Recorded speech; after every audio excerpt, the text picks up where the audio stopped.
আমরা গত 11 মাসে ডাকসুতে দায়িত্ব নেওয়ার পরে যে কাজ করেছে বিশ্ববিদ্যালয় 105 বছরের ইতিহাসে এই কাজ কেউ করতে পারে না। এবং শিক্ষার্থীদের মতামত অনুযায়ী আমরা প্রায় অনেকগুলো সার্ভে রিপোর্ট করেছি, 3-4টা সার্ভে রিপোর্ট। 93% শিক্ষার্থীরা মনে করে ডাকসুতে আমরা দায়িত্ব নেওয়ার পরে ক্যাম্পাসে আমার বোনরা নারীরা সবচেয়ে নিরাপদ অবস্থায় আছে। ক্যাম্পাসের মধ্যে সব ধরনের মারামারি, হানাহানি, চাঁদাবাজি, টেন্ডারবাজি, রাহাজানি সবগুলোকে আমরা শূন্যের কোপে নিয়ে এসেছি। একই সাথে ক্যাম্পাসের মূল কাজ হচ্ছে শিক্ষার্থীদের পড়াশোনা করা, গবেষণা করা, চিন্তা করা, প্রশ্ন করা এবং নতুন নতুন প্রযুক্তি আবিষ্কার করা। তো সেই একটা একাডেমিক পরিবেশ আমরা ইতিমধ্যে নিশ্চিত করেছি। তো আমরা একই সাথে আমরা যেভাবে আমরা কাজ করেছি, আমরা বিশ্বাস করি যখন এই পটুয়াখালীতে তোমরা তোমাদের দক্ষ এবং সব নেতৃত্বকে যখন তোমরা বাছাই করতে পারবা, যখন তোমরা তাদেরকে প্যাট্রোনাইজ করতে পারবা, তখন এই পটুয়াখালীর চেহারা পরিবর্তন হয়ে যাবে ইনশাআল্লাহ।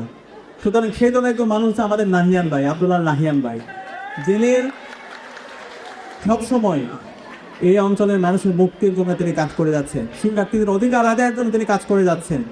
আমরা দেখতে পেয়েছি বিভিন্ন ধরনের কালচারাল প্রোগ্রাম তিনি করেছেন। যারা বেকার আছে, বেকার যুবকদের জন্য বিভিন্ন ধরনের কর্মসংস্থান করার জন্য তিনি কাজ করে যাচ্ছেন। হাসপাতাল, মানুষদের মেডিকেল ক্যাম্প, ফ্রি মেডিকেল ক্যাম্পের মাধ্যমে তাদের ট্রিটমেন্ট সেবা মানুষের বাড়ি পর্যন্ত পৌঁছে দেওয়ার জন্য তিনি কাজ করে যাচ্ছেন। একই সাথে যারা বিভিন্নভাবে অসহায় আছে, সবসময় সুখে দুঃখে তাদের পাশে তিনি কাজ করে যাচ্ছেন এবং এই ধরনের প্রীতি সংবর্ধনা তিনি সবসময় আয়োজন করে যাচ্ছেন। তা আমরা আশা করব এই অঞ্চলের মানুষ এই ধরনের নাহিয়ান ভাইদের মতো সব ব্যক্তির উপর আস্থা রাখবে ইনশাআল্লাহ।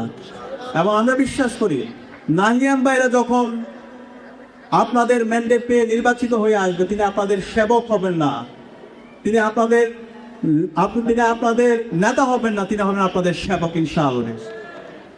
আমি আজকে যা সংবর্ধনা অনুষ্ঠানে উপস্থিত হয়েছে প্রিয় কৃতি শিক্ষার্থী ভাই বোনরা, আমি আপনাদেরকে অনুরোধ করব, আপনারা যে সংবর্ধনা পেয়েছেন, সংবর্ধনা পাওয়ার পর যদি মনে করেন যে আপনাদের জীবন অনেক বেশি সফল হয়ে গেছেন, এটাই সব কিছু, তাহলে কিন্তু আপনারা ভুল করবেন।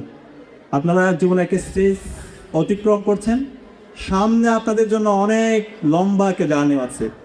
সামনে আপনারা এসএসসি পরীক্ষা দেবেন, এরপরে এসএসসি দাখিলের পরে ইন্টারমিডিয়েট আলী পরীক্ষা দেবেন, এরপর বিশ্ববিদ্যালয় ভর্তি যুদ্ধ আছে, বিশ্ববিদ্যালয় সফলতার সাথে শেষ করার পরে এরপর আপনাদের চাকরির পরীক্ষা আছে। এই লম্বা সময় জুড়ে আপনারা যদি সফল হতে চান, আপনাদেরকে জীবনে কিছু প্রিন্সিপাল মেনটেন করতে হবে। আমরা যদি সফল মানুষের গল্প দেখি, যে মানুষরা দুনিয়াতে সফল হয়েছে এবং তারা সমাজে মানুষের কল্যাণের কারণ হয়েছে, তাদের সফলতার পিছনে যদি আমরা তাদের গল্পগুলো দেখি, তারা কিছু প্রিন্সিপাল মেনটেন করেছেন। এর মধ্যে এক নম্বর হলো, সফল মানুষরা সবসময় পজিটিভ চিন্তা করে, তারা সবসময় আত্মবিশ্বাসকে হয়, তারা মন থেকে বিশ্বাস করে যে তাদের দ্বারা সম্ভব।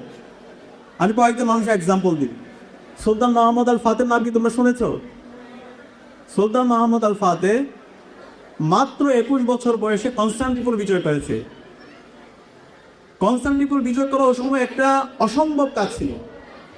আল্লাহ রাসূল সাল্লাল্লাহু আলাইহি ওয়াসাল্লাম যখন বিভিন্ন মদিনা মক্কা বিজয়ের পরে যখন বিভিন্ন জায়গায় একের পর এক বিজয় হচ্ছিল, এরপরে আল্লাহ ইসলাম তখন চেষ্টা করলেন, তখন ওই সময়ে কনস্টান্টিনোপল জয় করার জন্য বাইজেন্টাইন সাম্রাজ্যের বিরুদ্ধে উনি চেষ্টা করলেন, কিন্তু ওই সময়ে দূরত্ব এবং সব মিলে সফল হতে পারেন না। পরবর্তীতে সাহাবীরা চেষ্টা করলেন এবং আল্লাহ ইসলাম তখন বলেছিলেন, সেই ব্যক্তি কতই না উত্তম যার হাত ধরে কনস্টান্টিনোপল জয় হবে। এই যে আজকে যে ইস্তাম্বুল বলা হয়, তুরস্ক। পরবর্তীতে ওই সময়ে আবু আইয়ুব আনসারী 80 বছর বয়সে তিনি রওনা দিয়েছিলেন, কিন্তু তিনি ব্যর্থ হয়েছেন। পরবর্তী সাহাবীরা চেষ্টা করলেন, অসংখ্য সাহাবীরা চেষ্টা করলেন। সর্বশেষ সুলতান মাহমুদ আল ফাতে মাত্র 21 বছর বয়সে, আমাদের মতো টকবগে বয়সে, তোমাদের মতো টকবগে তরুণ বয়সে সুলতান মাহমুদ আল ফাতে কনস্টান্টিনোপল বিজয় করেছিলেন। তো কনস্টান্টিনোপল বিজয়ের পেছনে, সফলতার পিছনে মূল যেই মোটিভেশনটা ছিল সেটা হচ্ছে সুলতান মাহমুদ আল ফাতে আল্লাহর পর তাওয়াক্কুল করেছিলেন এবং তিনি ওনার জায়গা থেকে অনেক বেশি পরিশ্রম করেছিলেন। তো তুমি যদি অনেক বেশি আল্লাহর পর তাওয়াক্কুল করতে পারো এবং যদি তোমার জায়গা থেকে তুমি পরিশ্রম করো, তাহলে অবশ্যই সফলতা তোমাকে হাত ছানে নিয়ে রাখবে ইনশাআল্লাহ।